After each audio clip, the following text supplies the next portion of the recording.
Morning, everybody. I'm Brian Shackman. Friday, September the 27th. I just want to show a few newspaper headlines for Mariano Rivera because it was really awesome and a show of emotion, and we'll have the whole thing for you a little bit later in sports. This in the Daily News, Exit Sad Man, which is obviously a take on Enter Sandman from Metallica, the song he came into every time. And this one from the New York Post, the greatest closer of all time. He is the greatest closer of all time. And again, we'll show more of what he had to say a little bit later in the show. Also, in a few minutes, more details on Wendy Davis and her possible run for governor of Texas. And in the cooler, I don't know if you guys saw this, Zach Galifianakis beating up Justin Bieber. That's right. I just said that.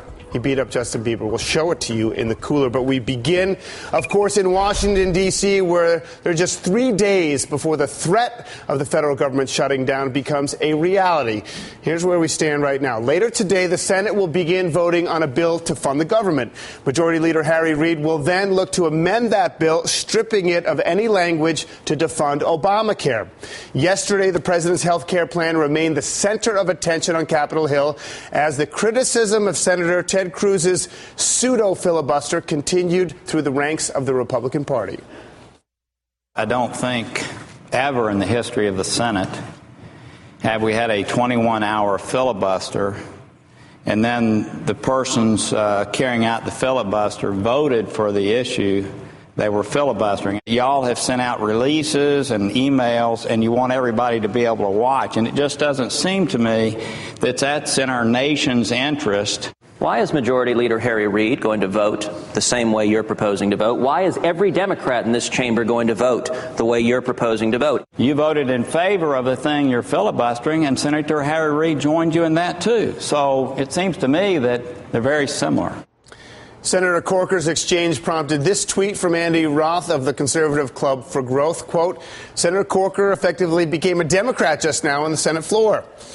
After today's vote, the bill, by the way, goes back to the House, where lawmakers there will have to accept the Senate's changes or shut down the government. Meanwhile, House Speaker John Boehner already has his eyes set on the next fight in Washington, the nation's borrowing limit. But President Obama says the issue remains off the table.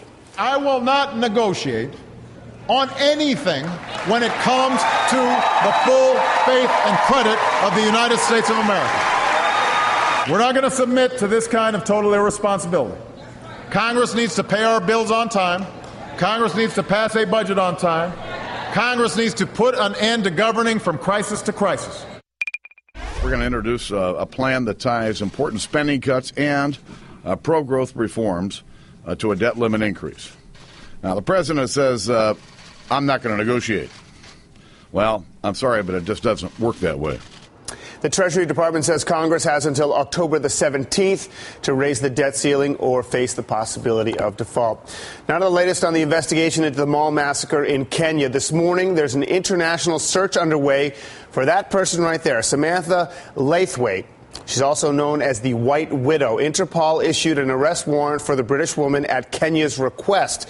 The warrant is actually in connection to a 2011 plot to bomb targets across Kenya. Laithwaite was once married to one of the London subway bombers, and officials have not connected her to the mall massacre, but there were reports that a white woman was one of the attackers. Meanwhile, al-Shabaab is threatening to carry out even more assaults, saying that the mall attack was just Act 1. And Kenya's intelligence agency has released a report from exactly 1 year before the attack that al-Shabaab was determined to strike the Westgate Mall. Still, Attorney General Eric Holder says there's no reason to believe al-Shabaab is planning to strike here in the United States. We're dealing now with a different threat environment. I would not say that we have any specific credible evidence that al-Shabaab is planning to do anything in the United States. I'm not sure if they have the capacity to do anything in the United States. Doesn't mean, however, that we're not taking the threat that they pose we are taking that as a serious one. Holder also says despite claims from Kenyan officials saying Americans took part in the mall attack, there is no direct evidence as of yet. Well, let's turn our attention to Syria now. After weeks of doubt and distrust, there's a deal at the UN to dispose of Syria's chemical weapons. The key countries on the Security Council have agreed to the terms, which do not include a threat of force, once a key sticking point for the United States. Just weeks ago, the Obama administration trotted out a unilateral sales effort in front of Congress and the American people, pushing for limited military military strikes. Of course, since then, Assad's government has pretty much surprised everybody in the international community as it acquiesces to the global pressure led by, of course, Russia to inventory and lay out the locations of its stockpiles. A vote on the UN plan could come later today. Chemical weapons inspections could start as early as next week. Meanwhile, Thursday, Secretary of State John Kerry met with his Iranian counterpart. This, as we've said quite a lot, is the highest level meeting between these two countries since the late 70s. Now, the tone described as positive but cautious, both sides noting that historic obstacles remain to overcome. Texas State Senator Wendy Davis getting ready to throw her hat into the race for governor. Davis expected to officially announce she's running. She's going to do it on October 3rd, they're saying. Davis gained national attention, of course, for her 11-hour filibuster against new restrictions for abortion clinics in the state of Texas. That bill was eventually passed into law in a special session ordered by Governor Rick Perry. Perry has said he will not seek re-election. If Davis gets the nomination, she could face presumptive Republican nominee and current state attorney general Greg Abbott. Just for a perspective here on fundraising, folks, more than $1 million in donations poured into Davis's office in the weeks after that filibuster. But Abbott has already raised more than $20 million for his campaign.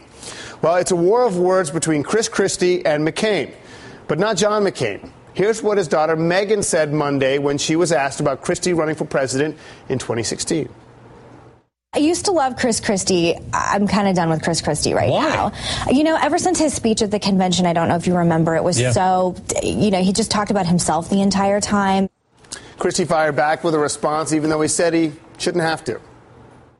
It's so ridiculous and sophomoric that I have no response to Meghan McCain. If John McCain wants to say something to me, happy to respond to something John McCain says. Meghan McCain has no standing to be critiquing me. I'm not going to respond to somebody just because of their last name. Christie noted he would have also responded if Meghan McCain were a New Jersey citizen.